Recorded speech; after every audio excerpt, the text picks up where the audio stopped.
ne moom mooy tendance yi nga xam ne wax nañu ko jot alors ñu bàyyi la Cheikh Fatma. yaa ngi expliqué tout à l'heure ne mënuñu comparer parce que 2001 ak léegi contexte du benn mais dañu gis ne pour la première fois dans l'histoire politique du Sénégal un président accède au pouvoir avec 54% maanaam premier tour rek ñuy dem nga gagné non seulement premier tour mais gagné 54% et 7 mois après ñu am organisé élection yooyu taux de participation bi yeggul 50%. D'après chiffres yi nga joxe tout à l'heure et maa ngi koy wax sànq que c'est environ 49%. Vous venez de préciser que c'est 49,72%. waaw bu ma nee sànq il faut que ñu factuel dafa am solo xam nga yaa ngi wax sànq ni c'est la première fois dans l'histoire ñuy fal président de la République teg ci diir dem élection législative amul 50%. 2012 taux de participation bi mi ngi tolloon présidentielle 55%. ñu dem élection législative taux de participation 36,7% élection législative. 2012 67%. 2001 67% 2001 moi j'ai les chiffres de. 2012 36,67%. Il a dit 0,7%. 36,7 ça c'est les chiffres de la DGE ah. bu la neexee nag li des ci virgule bi ma jox la ko bu la neexee sax ñu yem ci 36,7 ak 36, quelque chose du mu ci xulóog yow. D'accord ça c'est les chiffres ça c'est les chiffres de la DGE. 36,7%. Moi j'ai les chiffres de 1988. Oui. Élection présidentielle comme élection législative amul benn moment boo xam ni nee naa la à part 2001 élection législative nga am taux de participation boo xam ni moo gën a kawe élection présidentielle. De toute l'histoire du Sénégal. Et à chaque fois Sénégal taux de participation élection législative nee naa la mooy gën a néew taux de participation élection présidentielle d'environ 15 points de pourcentage. 2017 54% la. 2017. 54%. Élection. législative 54% en 2017. Élection. législative. Présidentielle.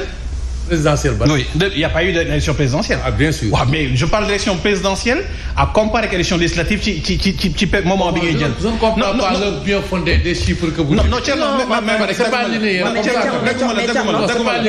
Thierno vous avez parlé de chiffres. Non dañ ko ne. il faut le nguur gu ñu fal. à l'issue d'une alternance démocratique. Oui. Ça suscite un engouement certain. Oui. Est-ce que après avoir élu ce président-là vous vous trompez.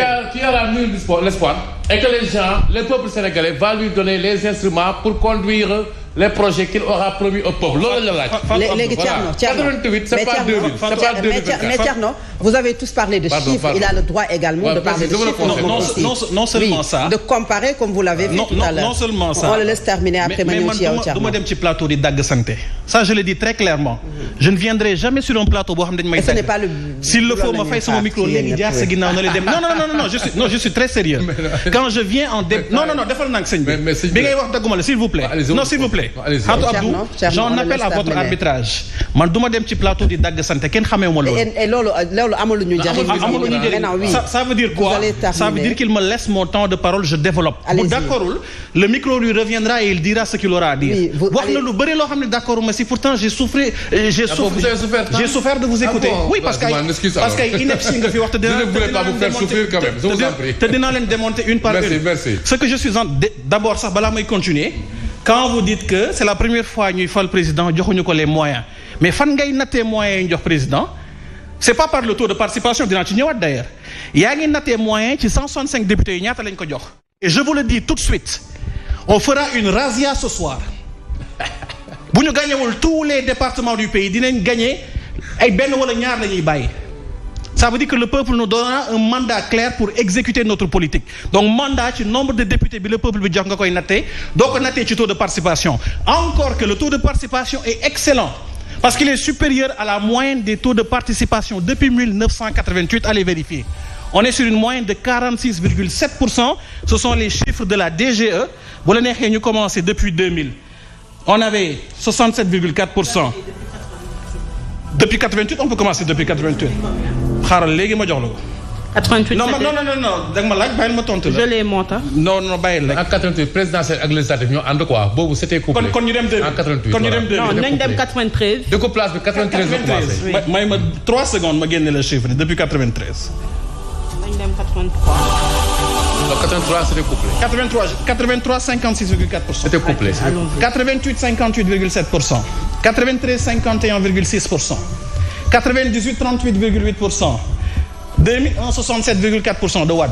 2007 34,75%, 2012 36,67, 2017 53,66, 2022 bu mujj bi 46,64, bi yoon ñi ngi 49,72. Pour l'instant.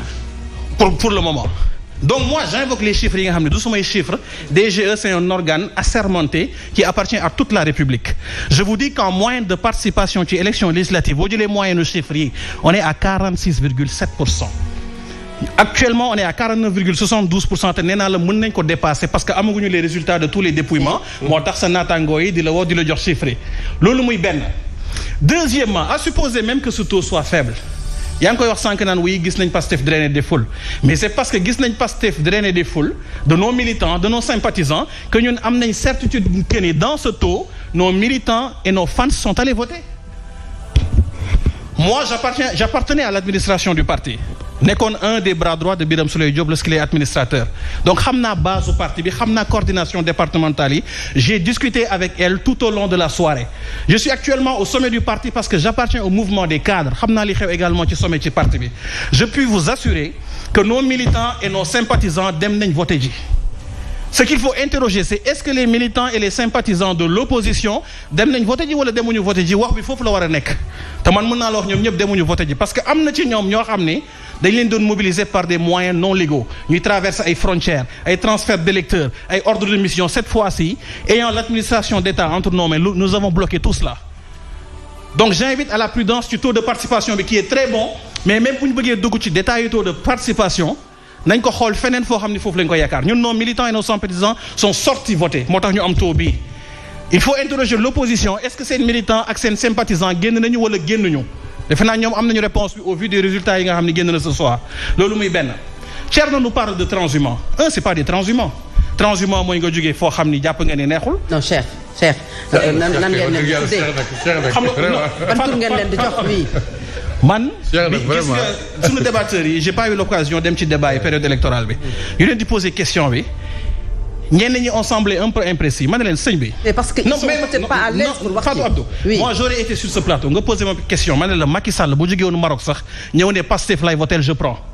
oui parce que ce soir bu ñuy wàññi xàmmeewuñu votu Thierno Diop xàmmeewuñu votu Soxna Aïda xàmmeewuñu votu Fatou Abdou xam nga la lañu xàmmee xob kii 2 voix la am kii 15 kii 20 kii 30 mënuloo nag bëgg gagner assemblée nationale am les moyens législatifs doxal sa politique ñëw di compter voix bi fii la jóge wala voix bi fële la jóge par contre képp koo xam ne ñëw nga jàppale ñu duñ la rejeter mais boo ñëwee jàppale ñu ñëwoo jàppale ñu pour qu'en retour ñu jox la tel ou tel prébande wala tel ou tel poste les jours et les semaines et les mois à venir. mais image bi muy renvoyer non amul benn image bu muy renvoyer. image bi muy renvoyer image bu doon renvoyer image bu bon. bu doon envoyé image bu salte askanu Sénégal wax naa la ko sama ndorteelu kaddu ñooñu gën a yeewu ñun ñi toog fii ñëpp di politique bon am na ñoo xam ne politique vous êtes journaliste mais ñun ñi nga xam ne ñoo bokk langue politique bi askanu Sénégal ñooñu gën a yeewu téeméeri junni yoon dañuy coow di kërti rek bis bu vote jotee ñu def li nga xam ne moom la ñu war a def bu ñu jàppoon ni loolu transhumance la bu ñu jàppoon ni ñun ñi ngi dénaturer sunu projet je vous assure que kon tey ci urne yi ñu won ñu ko téeméeri junni yoon parce que kenn ëpp leen ful la et moi je l'ai dit ak ñi nga xam ne ñoo bokk parti man ne leen ayons le triomphe modeste xaw ma ban résultat mooy génn ce soir mais sas la dinañ la jox majorité élection législative jox la majorité assemblée nationale fal nañ sa président premier tour étant de l'opposition une première en Afrique me semble-t-il en tout cas une première au Sénégal sas la pour que ñu liggéey produire des résultats parce que askanu Sénégal léegi ci résultat la ñuy nattee régime yi nga xam ne ñoom la ñuy installé duñu leen nattee ci xeex ci xiiroo ak naayoo ci dem ci médias yi di coow ñu ngi leen di nattee ci résultat bu ñu installé député yi dañu war a jublu ci liggéey bi loolu mooy li nga xam ne mooy li am solo. alors Thierno sànq ba tey yaa ngi accroché wu ci taux de pourcentage bi nga xam taux de participation bi mais est-ce que duñu taxaw ci taux de participation bi li mu jox togum ci sunu ay correspondants sur le terrain mooy résultat yi jotagum génn Pastef moom